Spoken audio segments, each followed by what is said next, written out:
What's up, folks? This is Acid Roots. I'm back with a Kutt Calhoun EP to review.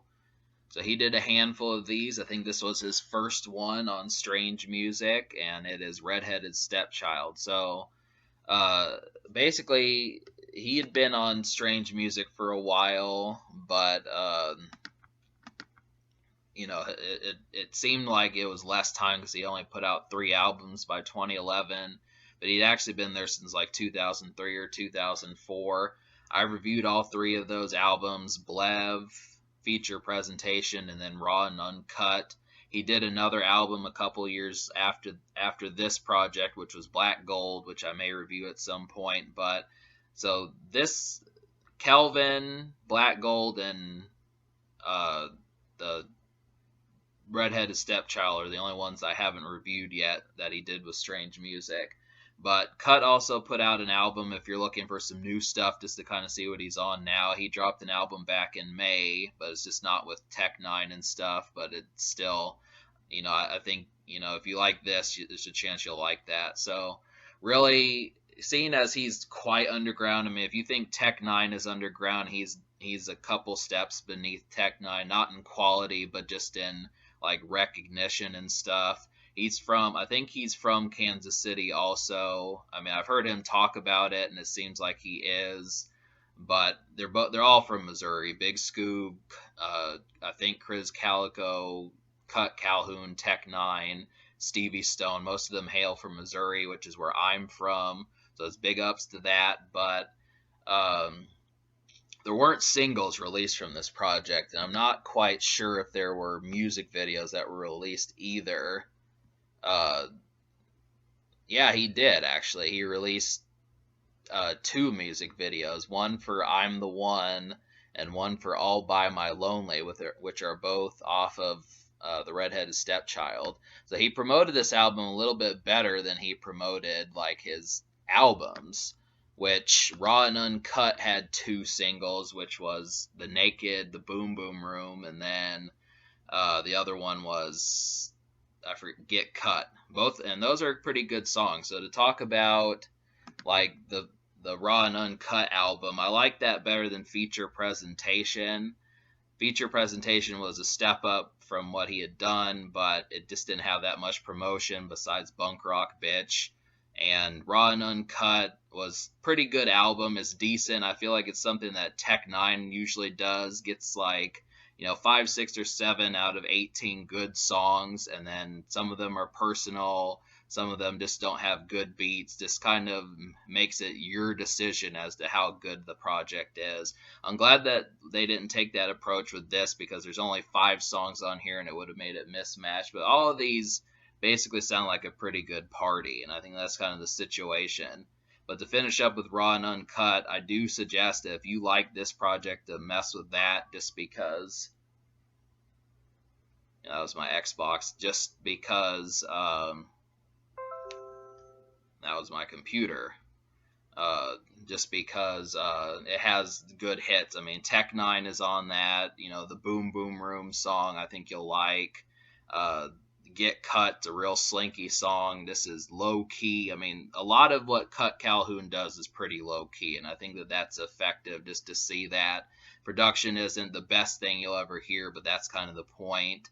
I think that Hey Hey Hey song is decent. Kansas City Shuffle. There's a song with Too Short on there that I don't remember. So there is some, low key quality music that you can find. It's just so slinky. I mean, that's the thing. I can't think of too many just real creepy kind of music, the type stuff that I try to do with this channel.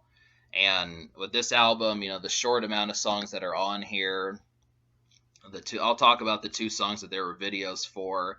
So "All by My Lonely" has like the best beat on here. I didn't really care for the subject, but Kutt Calhoun's always kind of been like that, where he doesn't seem to want assistance and is perfectly capable of being independent. It's a topic that may resonate better with some people, but I did like the song just because it's kind of saying he doesn't really give a fuck, and it's a different way of saying that. He could just say "fuck you all" or "fuck everybody" like Tech Nine has said, but he just kind of says, "I don't need your help." So it stands to what that is. Tech Nine is not on this project, and that's maybe like the only other problem with it, but this is above average. I'm the One has a pretty creepy beat also, and I like that. I mean, a lot of these songs have that on here.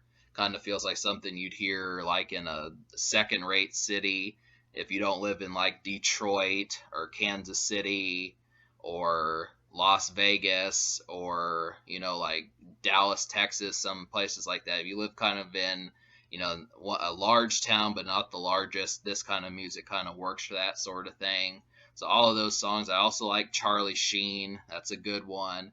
And if you can get past like the kid crying in the verses, I mean, it's called Child's Play, but it kind of starts to have like a kid kind of crying somewhat, and they kind of loop it and that sort of thing. It's not too annoying, but it's in the song in case you're wondering. So it's a song that I feel like it'll probably have to grow on you, but it, 4 out of 5 of these songs are actually pretty solid. I just didn't like the beat on "I'm Forever," the last song. So that's just kind of the thing there. But so for what it is, I'll give this album a 7.5 out of 10. I mean, the thing about it is, I've tried to buy some of these EPs I've reviewed across the past couple months, and the main thing there is just that EPs are expensive as CDs are, which I think is kind of BS. I don't think an EP should be costing $12, $13. It should be like 6 or 5, considering that there's only 5 songs. They're really trying to suggest you buying it digitally, but I'd like to actually own the physical copy and stuff. So, but yeah, basically the first 4 songs are the best ones, minus Child's Play, which, like I said, is a song I'm on the fence about. So 7.5 out of 10, I would say. And it actually stands like, I like this album better than Blev. I mean, Blev had kind of okay production, but since that was his debut, it's forgivable. But I feel like it's pretty much on par with Raw and Uncut, and maybe just like a hair better than Feature Presentation. But the only reason why that's like that is just because Feature Presentation just lacked like maybe 2 or 3 songs that could have made it above average. I mean, it's probably just a hair right around the decent territory. I might have said it was like a 7 back in the day. It was probably like a 5 now. So yeah, that's kind of where it's at. So subscribe for more fun. That's Kutt Calhoun. It has some of the folks. It does have Big Scoob, BG, Bullet Wound, and like one other cat on there, JL. So strange music, camp, that sort of stuff. So for what it is, if you're just looking for creepy music and just kind of low key stuff, it works extremely well. And Social Score, I'll give like a 5 out of 10.